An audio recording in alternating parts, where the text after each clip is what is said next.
Yeah, I don't think Mother knew about this.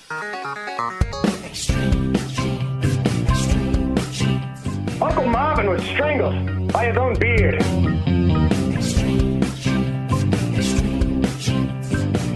Yep, you never saw it coming.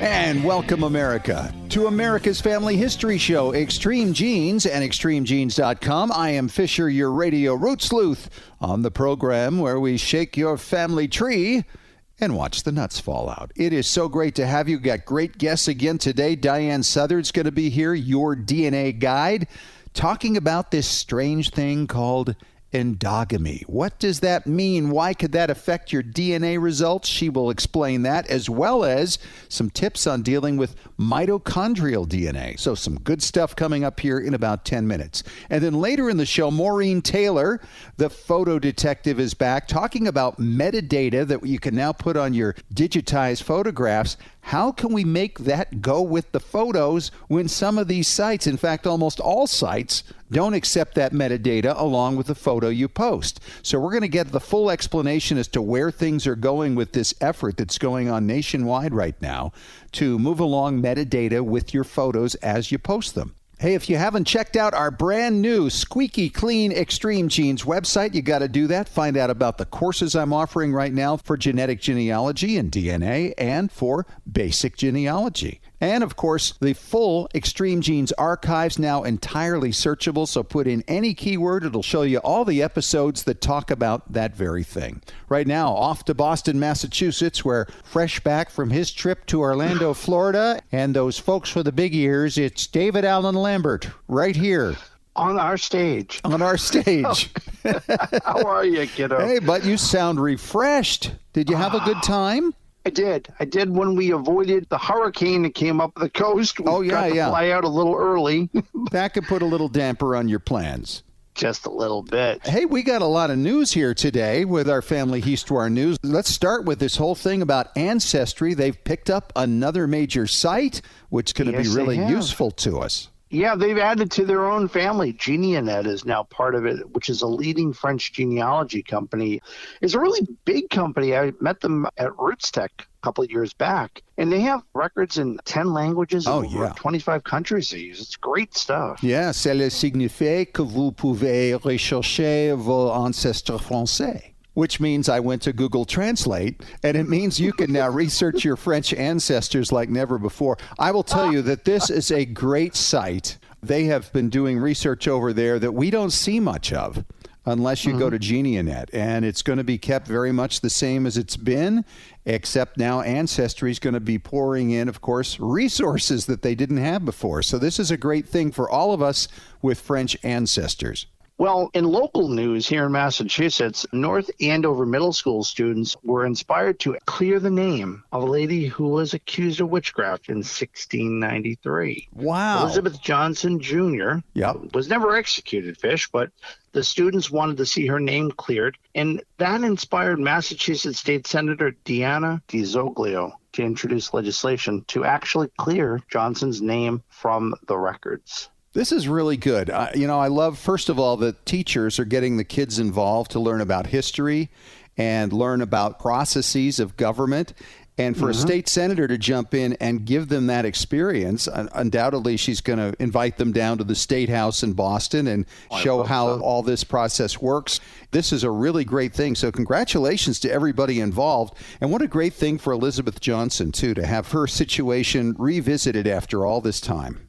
Well, finding history is an amazing thing. And I think as genealogists, we're always excited when we find something that is a discovery in our own family tree. But how about when you find thousands of pages of documents in a building in the Eastern Shore House in Maryland, which is about to be demolished, and they're all about enslaved individuals from the 1600s, Fish, to the 1800s, found in this attic in this house. And the amazing thing about it is, as the building was about to go down, they were going to throw all these documents out. They were going to be gone, tossed, and now they're going to be preserved, and they cover a ton of names of enslaved individuals. And if you think about how many documents were probably lost during the Civil War, It's a true gold mine. Yep. I hope that some people find their ancestors in these records.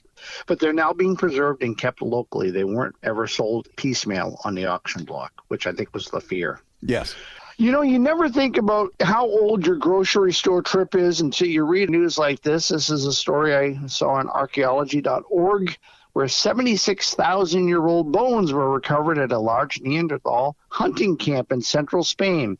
Well, what this suggests, Fish, is that the Neanderthals both processed large cattle and deer at a rock shelter, but then they took all of that to another location to eat. It's kind of like getting takeout, too, I suppose. Right? Maybe it's the earliest takeout restaurant, Fresh Kill on the Rocks.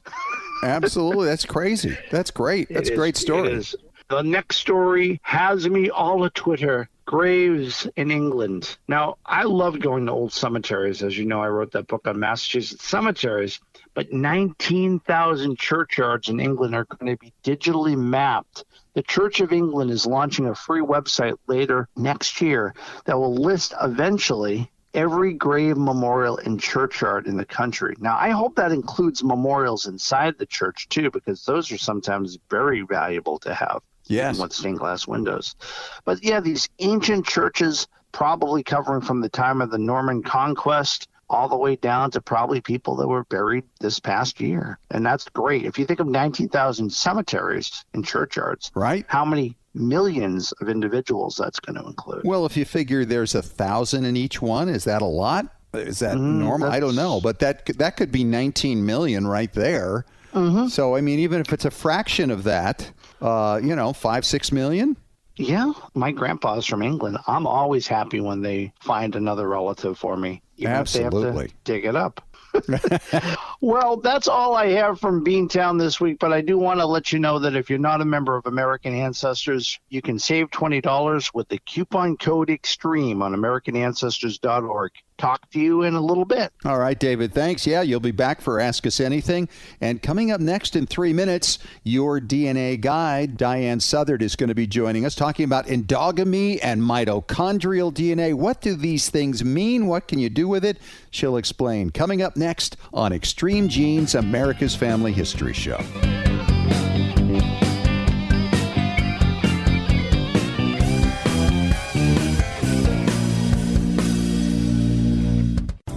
Unknown parentage, lineage society membership, building your family tree, leaving a legacy. Regardless of your reasons for hiring a professional researcher, Legacy Tree Genealogists can help you discover your family's past. Their genealogists are highly rated in their field with specialties in DNA analysis, historical context, and forensic genealogy. For nearly 20 years, Legacy Tree Genealogists have created thousands of professionally bound and digital reports for families like yours around the world. So whether you've hit a brick wall in your research or are just getting started, Legacy Tree Genealogists can help you tell your story and preserve it for generations to come. To receive a free estimate for professional research, visit legacytree.com or call 1-800-818-1476. That's 1-800-818-1476. We'd be happy to talk to you. Legacy Tree Genealogists.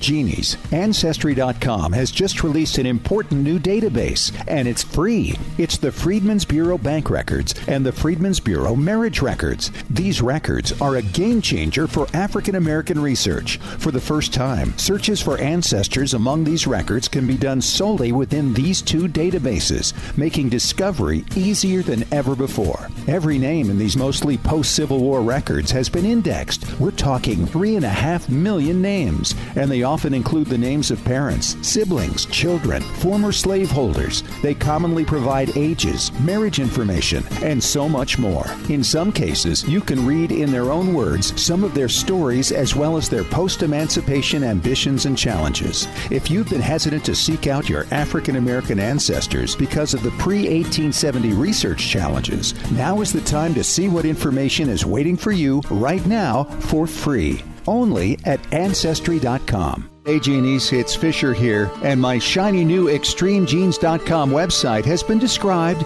as having that new car smell. I love hearing that.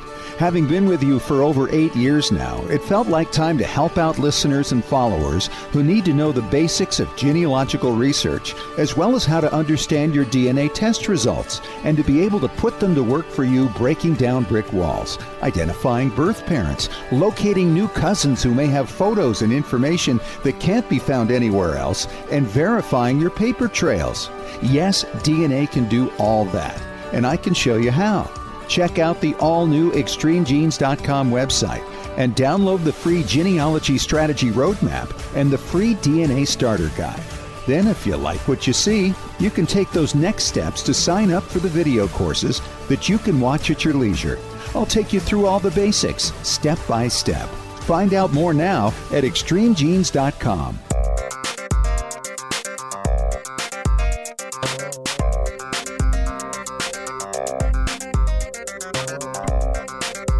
We are back at it on Extreme Genes, America's Family History Show, and ExtremeGenes.com. It is Fisher here, your radio root sleuth, along with my guest, my good friend, your DNA guide, Diahan Southard. And Diahan, it's been a while. It's great to have you back. Thanks so much for having me, Scott. It's always so good to talk to you. You know, I was looking at all the things that we could talk about today because you are the DNA guide. And I was thinking about some areas that not a lot of us have delved into because really there's a limited group of people, I would say, that have to deal with things like endogamy and breaking through a brick wall using mitochondrial DNA. So I thought maybe we could touch on both of those things while you're on the show today.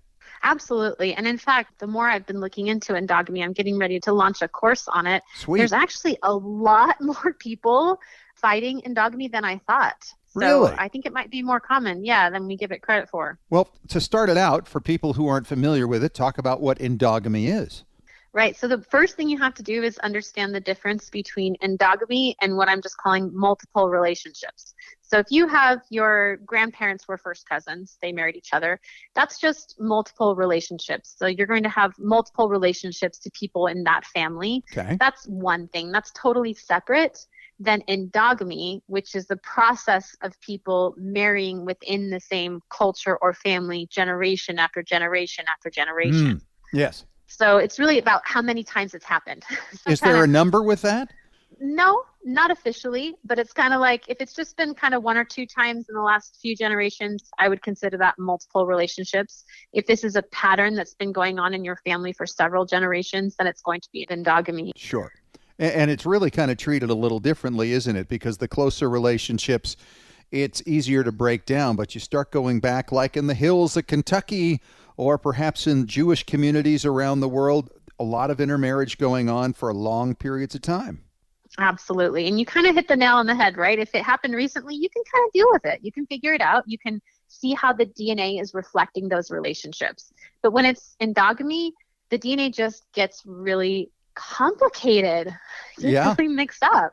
We rely so much on the amount of DNA that's shared between two people to help us determine our relationship. So like if you and I share, say, 75 centimorgans, then we can estimate that you and I are third cousins. Sure. Great. So then we can, start to do genealogy and figure out how we're related to each other. The problem is if you and I share 75 centimorgans and we're both from an endogamous community, that changes everything. We don't have to be third cousins, right? We could be seventh cousins, like 27 times or something, Right. And it would still amount to that shared amount of DNA. So there's two problems. One is just the amount of DNA you share with someone doesn't necessarily reflect your relationship. Right. So we have to deal with that. The second problem is most of the time, if you want to be successful in genetic genealogy, you need to be able to gather a group of people from your match list that are related to the ancestor you want to research. Right? You've got of course. a huge list, right? You got to find the people in the list that pertain to your question. That's it. So if you don't have endogamy, that process of finding those little genetic groups is straightforward. Very much so, yes. You follow a methodology, right? You find the group and you're off and running. But with endogamy, it's just a lot harder to find a group of people that are related to a specific line you want to research. Yeah, it can really magnify those centimorgans. So you think you're related closer than you really are, or you're just related in so many different ways. That's what it amounts to, right? Absolutely. Yeah. So perfect example, my grandmother, whose mother was born in Italy, she had a fantastic DNA match on my heritage. And I was really excited. This person was from Italy, and we started corresponding back and forth. And I just got so excited and kind of wrapped up in the story of it that I stopped being a good genetic genealogist. I know, embarrassing, right? I do this for a living. But when it's your own stuff, you just kind of get carried away. We started exchanging pictures, and I was like, oh, this is so fun. And they didn't really have very much family history, right? They knew their parents, and, like a lot of people Sure, who take a DNA test, they just didn't have a deep pedigree. And I was like, oh, well, let's get back to your great or maybe 2 times great grandparents, and I think we can find our common ancestor. So I set them up on this search, and they were so receptive. They were fantastic. And they're like, great, okay, we'll do this. And they start doing the research and putting together the tree. And as they began to build it, there was no connection. And I was like, no. And then, of course, it all came crashing back to me that my grandma, yes, she's from Italy, but she's from this little tiny town in very northern Italy. And there's about 5 families in that town who married each other over and over and over again. And sure enough, there was lots of signs of endogamy in this relationship between this DNA match and my grandma. And I hadn't even considered it, honestly, because I was just thinking, we're not Jewish. We're not in the hills of Kentucky, like you said. I didn't even think that there would be endogamy in this town in Italy. But of course there is, because it was very small and remote. And sure enough, once I clued into that, I could see evidence of it in their DNA match as well.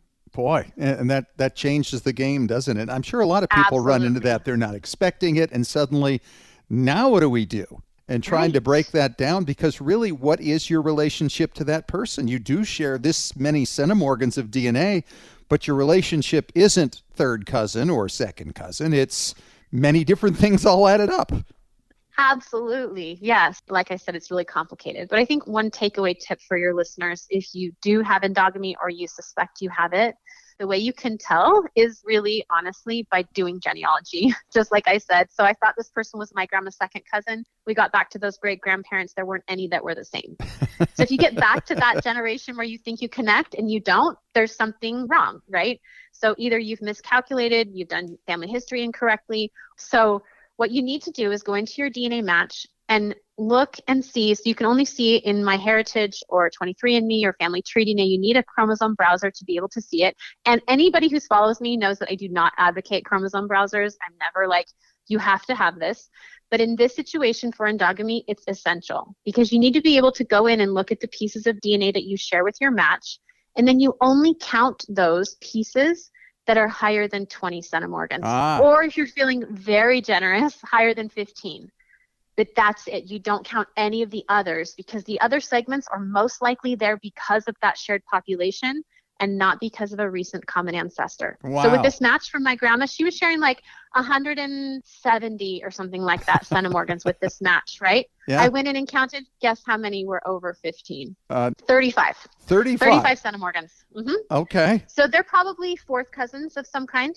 And so we have to just do more genealogy to find that connection. But yeah. Out of 170, 35 centimorgans were over my amount that I drew my little line in. So yeah, so that's number one. You'll just have a much better estimate of your relationship then. All right, let's switch over to mitochondrial now. And for people who aren't familiar with that, explain how that works. Right, so mitochondrial DNA traces only a direct maternal line. So the great thing about mitochondrial DNA is everybody has it. Okay, so you can test your own mitochondrial DNA to trace your mother's line. So you'll have the same mitochondrial DNA as all of your siblings, but only the females pass it on to the next generation. Right. So it's often just associated with women, but it's important to remember that men have mitochondrial DNA. They just don't pass it on. Okay. But the problem with mitochondrial, as opposed to its male opposite, generally speaking, the Y DNA, is that it doesn't really follow a name line, does it? Because the women's names change every generation. Yeah, that definitely makes the genealogy more complicated. And so in a short explanation then, Diane, how do people use mitochondrial DNA to break through a brick wall down a female line? The best way to do it, in all honesty, is to use it in combination with your autosomal DNA test. So, for example, when we tested my mom at 23andMe, so at 23andMe, they also test a portion of your mitochondrial DNA so you can see what they call your haplogroup, which is just a deep ancestral group. So at 23andMe, you can see your mitochondrial DNA haplogroup, and you can see the haplogroup of your matches. So my mom takes the test. She's adopted. And so we see this match who is sharing enough DNA with her to be a second cousin. And very importantly, this match is also sharing her mitochondrial DNA. So now instead of just like wondering, how is my mom related to this person? It could be on any of her lines. Now we can hypothesize at least that this match is related on her direct maternal line and on the match's direct maternal line. So it really helped us focus our research on just this one line in his family tree, which then connected into my mom's direct maternal line. So sometimes that combination of autosomal DNA and mitochondrial DNA can really give you that extra little hint that you need to help you decide how you're related to someone else. Great tip. What other ways can you use that? Well, so a lot of times there's some sort of history that you have, say, a Native American or African ancestor. And you take an autosomal DNA test and you don't get that percentage that you're looking for. It doesn't say you're, 10% Native American or something. But oftentimes it's because this ancestor is a little bit too far back. If this is your 3 times great grandmother, you just may not have received enough of her Native American DNA to have it show up on these autosomal DNA tests. So what you can do is kind of double check it by tracing her direct maternal line down. So if this is your 3 times great, you need to find one of her daughters, and so on to take a DNA test. The mitochondrial DNA haplogroups, those deep ancestral groups, are very specific for Native American. And would it show up for any other group? African Americans, Jewish. They all have very distinct haplogroups. Now, if you want to know if she's Welsh or Italian, that's probably not going to work for you because they don't have specific enough groups usually. I think we've been well taught today. That's your DNA guide, Diahan Southard. Diahan, thanks so much for coming on. Those are great tips. We look forward to hearing about some more of your workshops coming up. Great. Thanks so much for having me, Scott. It's always a pleasure. Check her out at yourdnaguide.com. And coming up next, Maureen Taylor talking about metadata and photographs. What is happening to get this standardized? You'll hear more about it coming up next in 5 minutes on Extreme Genes, America's Family History Show.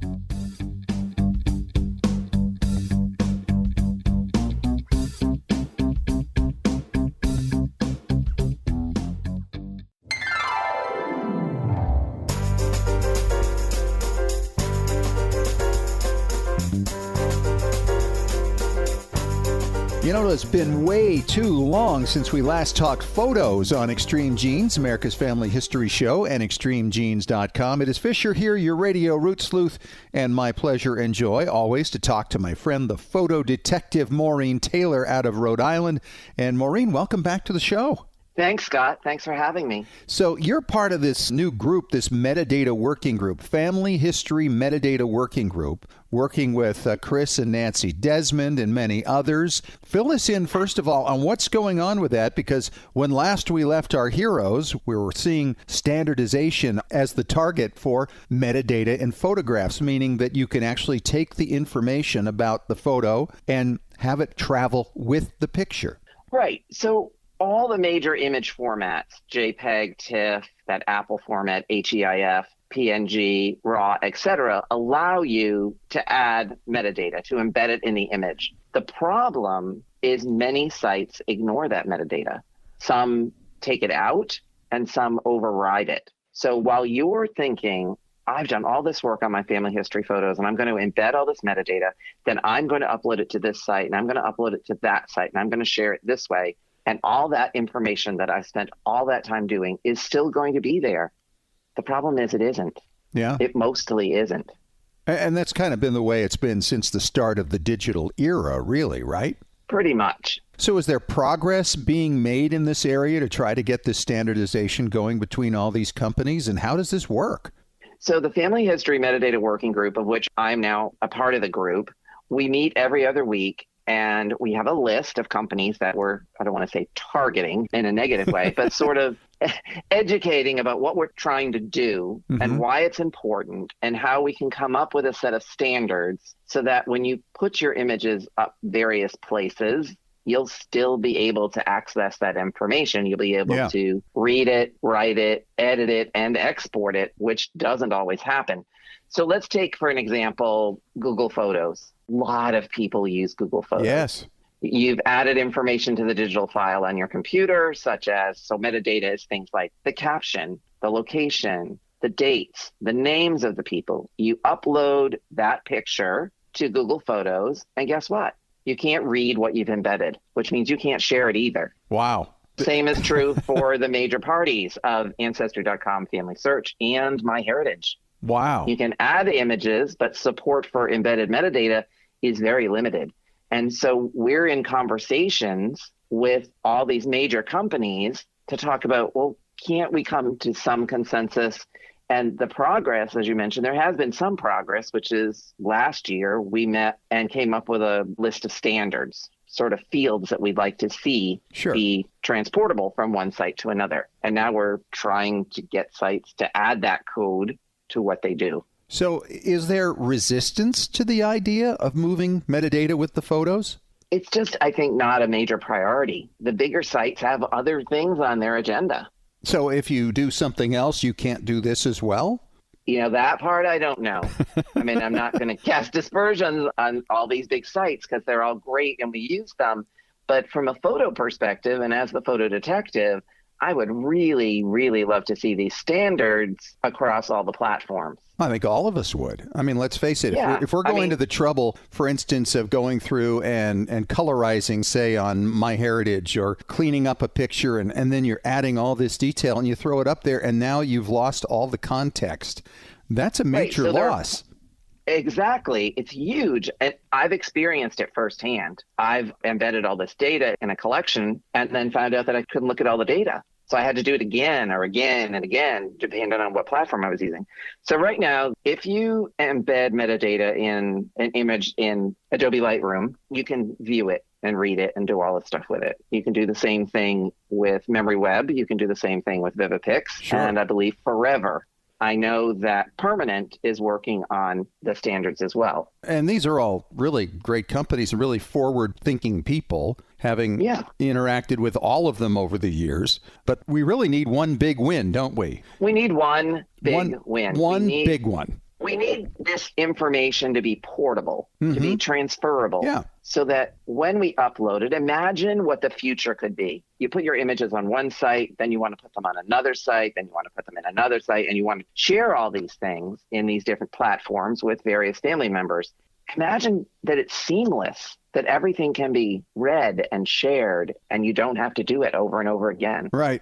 And the searchability of it, too, by year, by subject. I mean, all of these things, I mean, it kind of blows my mind because it makes me think to some extent it's going to be to some big company's advantage to say, hey, we want to be the ones that are on this because everybody's going to use that place, this big site, as their photo landing place because of this feature. Exactly. So the metadata that we're focused on are things like events, location, album, caption, people, objects, dates. It's the basic things that I work on with people to identify their family photographs. Now, I will say that what have we learned recently? We have learned that genealogists can be very vocal about the issues relating to their family history legacy. Sure. So what can you do to help us with this mission that we're on? There are a few things. One, you can write to your favorite app or site or program, look on their websites, ask them about their metadata standards, ask them about the portability of what you've added to your images. If you have an image and you've added all that information into it, when you upload it to their site, are you actually going to be able to see that metadata that's already embedded in the image? Are you going to be able to share that? Are you going to be able to edit it? Simple questions, hard answers. Right. And I would imagine because they've got to involve all their tech people into putting something together to make this work, that might be the pain point for the companies to actually go forward with this. But you would think, like we talked about, you get one big one, the others all have to kind of follow, don't you think? You need a champion. Yeah, we need a champion. Then there's some competition. Yeah. Who's going to go first? That's exactly right. So is this an organization that others can join to support you in this work? Well, right now it's the Family History Metadata Working Group. It's a small group of us that meet. But certainly we're asking people to participate. They can certainly watch a video that Luther Tokanovich And Chris Desmond did at Roots Tech last year on the Family History Metadata Working Group, and it'll explain how they can help and how they can get involved. And they can join us on Facebook or LinkedIn. Oh, that's great. You know, if you're looking for a cause in family history, this would be a good one because, like you say, the repetition of having to add this every place you post a picture is a nightmare. It's a nightmare. Absolute nightmare. How powerful are genealogists? I want to tell you something that someone told me a long time ago. So early on when I started working with family photographs, it was really hard to get good quality archival acid and lignin-free materials for a reasonable price to work on your family photograph. Sure. But as the genealogical community became more interested in preserving the objects and photographs and documents that are in their family collections, they put pressure on the companies by asking for all of this stuff. And now today, you can buy those materials. And this was an industry leader who told me that without the genealogists, it never would have happened. Really? Interesting. Well, you know, we are a large group.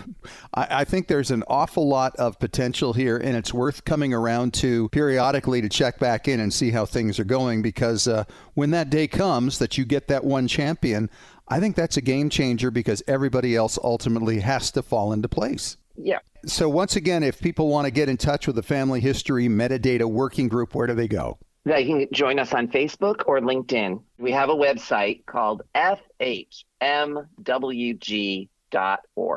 Awesome. She's Maureen Taylor. She's the photo detective.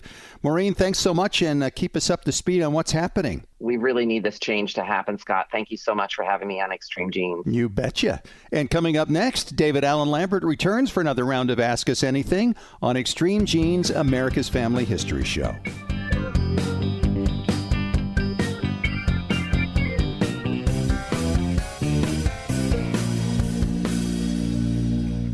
Anytime is a great time to learn more about your family. Did you miss Roots Tech Connect this year? It's not too late to experience Roots Tech classes, keynotes, and how-to content. Just visit rootstech.org to see what you missed and to experience Roots Tech Connect on your own timetable. Select inspiring and insightful messages that will help you in your pursuit to connect with and share your family story in new ways. You can then use the free resources found at FamilySearch.org or the Family Search Family Tree app to have a deeper personal experience getting to know your family, past and present. Connecting with family and learning about your ancestors provides healing, peace, and a sense of belonging. And it's easy to share what you learn with others to help and inspire them as well. Visit rootstech.org for some inspiration or visit FamilySearch.org to continue on your journey of family discovery today. Hey Genies, it's Fisher here, and my shiny new ExtremeGenes.com website has been described as having that new car smell. I love hearing that.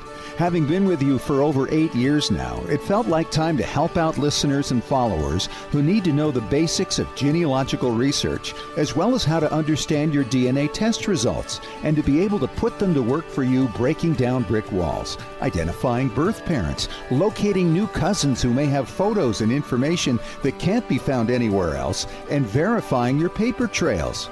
Yes, DNA can do all that, and I can show you how.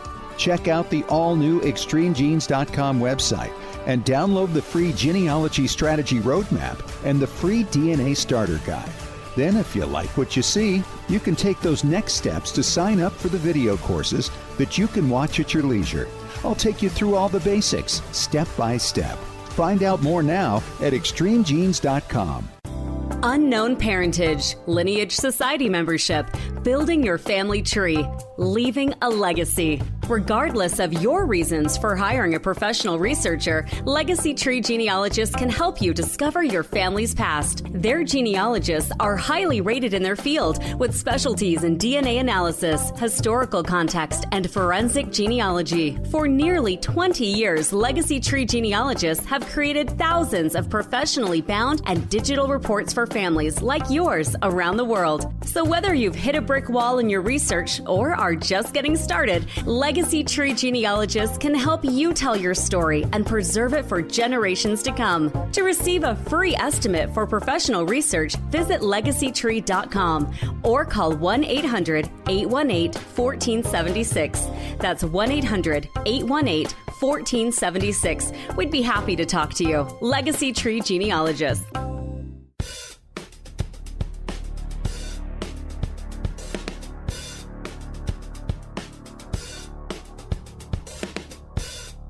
All right, we are back for Ask Us Anything on Extreme Genes, America's Family History Show, and extremegenes.com. And David Allen Lambert is back from the New England Historic Genealogical Society and AmericanAncestors.org. And David, our chief genealogist, here is our first question. It's from Lance in Wellesley, Massachusetts, actually your neck of the woods. And he writes, Fish and Dave, I have a War of 1812 ancestor, and I'd like to know where he may have served and what battles he may have been in. Any tips? Boy, there's a lot of stuff we could talk about here. Well, I mean, the first thing, obviously, you determine that the person was a veteran. So that's great. So you're going to have that whole hierarchy of who is the captain, who is the colonel. And from there, you should be able to find out the regiment. Always, my biggest tip in military is adopt the regiment, because there may be papers and letters from the captain to the colonel that may speak to more detail about where they are, and maybe a diary. The other thing about adopting a regiment, Fish, is that you want to see if anybody else's descendants from that same company may have had papers or letters or something that may describe it, because we don't have the narratives from the War of 1812 like we do in the Civil War. That's Civil true. War, we have regimental histories. Yeah. War of 1812, not so much. I'll tell you, War of 1812 is really tough. My wife has a fourth great grandfather who came over from England and wound up in the War of 1812 in the 17th Infantry Unit, which was originally set up in Kentucky. He was in Ohio. They wound up on the invasions of Canada and the Battle of Lundy's Lane. And then they withdrew from that battle. And a few days later, they were down at Fort Erie, right across from Buffalo. And the ancestor got his arm blown off. And so he had to have his arm amputated. I mean, it was quite a story. And the reason we know about it is because if you go to Fold 3, they have his pension application there. Right. And this account of how he lost his arm was written out by his company commander, his company captain. And so that guy happens to have a lot of information out there about him. So we found out when he joined that particular unit. And we also were able to find out through Ancestry when the ancestor enlisted. So we have the date of when he enlisted, the date when he lost his arm and effectively was out of commission forevermore as far as military service went.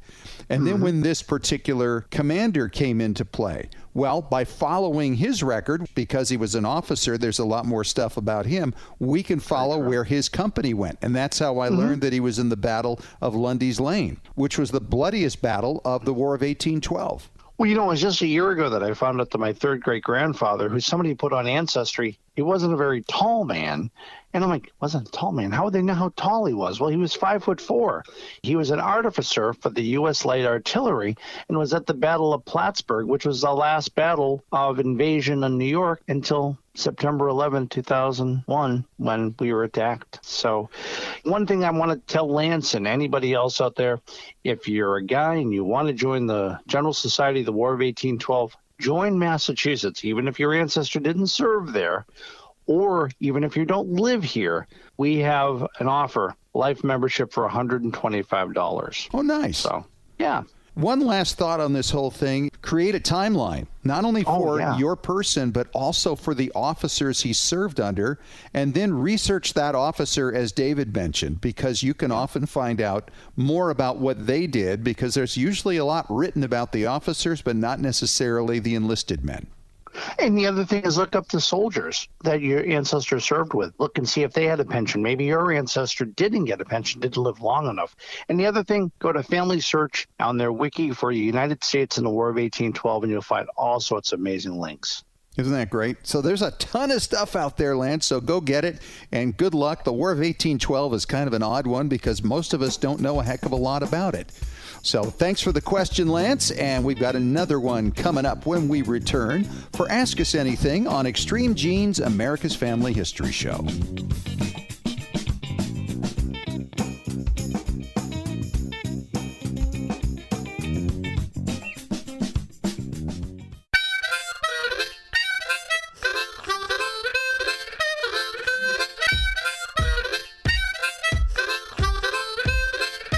All right, let's do it again. Another question on Ask Us Anything on Extreme Genes, America's Family History Show, and extremegenes.com. It is Fisher here with David Allen Lambert. And Dave, this question comes from Valerie in Cincinnati, Ohio. And she says, guys, my great aunt passed away in Minnesota. And when we cleaned out her place, we learned that she had saved probably every postcard and greeting card she had ever received, including the envelopes. I don't want to throw them all away. What should I do with them? Oh, that's a I'm glad great question. they didn't throw them away, because that's a timeline. Timeline of both your ancestor, where they're living because they're addressed to your ancestor. Yes. Because you have that address. And it's also a travel journal. Maybe it's a niece or an aunt or a grandparent that's writing from a trip. You've got the postmarks on them. And if those greeting cards have most of the envelopes, you get addresses again, more postmarks. I mean, it's a treasure trove. That's a really big deal, yeah. A lot of people don't think of the value. Like, I have a lot of postcards from the 50s and the 60s that my grandmother had that they were going to just toss out. And I said, no, we need to save these. So why? I said, because show me where there's a travel diary. And every time that my grandmother and grandfather went on a trip, they wrote on the back of it where they were. And they just bought the postcard. They didn't even mail them, Fish. Yeah. So they just had them as sort of like a souvenir. Here we go. Here's a penny postcard. Boom. This is where we were. But I can retrace and remap their travels. So, I mean, you can think of a million ways probably to do this, but do an Excel spreadsheet. You have one column that could be the date, a row that might be the name. You could start tracking who has a postcard from a certain year, where they're living, open up different tabs. So many different ways to do this. This is an amazing collection and a great winter project if you're not in a sunny state. Yeah, absolutely. And you know, the thing that's really fun about this, too, there could be some family news that somebody's responding to or sharing in these cards as well. Hopefully, you've got some letters in there as well that might be able to give you some further information on that. My mother was I won't say she was a hoarder, because she wasn't anything close to that, but she saved all the things related to family. And we have letters home from World War II and postcards from my grandmother. Famously within our family, my grandmother used to send to my mother obituaries of people she'd grown up with, because my mother was now in Connecticut and she'd grown up in Oregon. And my grandmother would write, "Isn't it nice to keep track of your old friends?" with the obituaries. Well, you know, postcards are a thing of the past, really. Now. Yeah. I mean, I went to Disney World this past week, and when I was at the Disney store at the airport, I saw 3, that's it, Disney World postcards, different styles. I mean, they used to have them of every character and all the rides. The only way you're going to find those now is on eBay. That's true. So, yeah, because everything's done digitally. Yeah. But think about it. How many times when someone sends you a picture of where they are, do you actually go to the bother of printing them out? And we're losing so much current history because people don't do it the way our parents and grandparents did, or even when we did them years ago. Well, and I would suggest, too, that if you really don't have space for something like that, scan them, digitize them, save them that way, and then you might be able to actually, create a little book or something that they're in that will be part of the story of your great aunt or closer relatives to you as well. So that is a great question. Thank you so much, Valerie, and good luck with that project. It's going to be interesting what you find in there.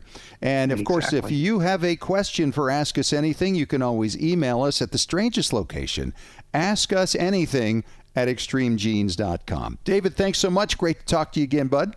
Talk to you soon, my friend. Yep, next week. And thanks so much to Diahan Southard for coming on the show, talking about endogamy and mitochondrial DNA, and Maureen Taylor, the photo detective, talking about metadata in photos and how they're working to get companies to actually take that metadata with the pictures when you upload them.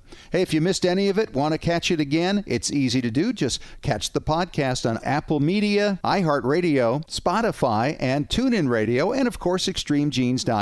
We'll talk to you again next week. And remember, as far as everyone knows, we're a nice, normal family.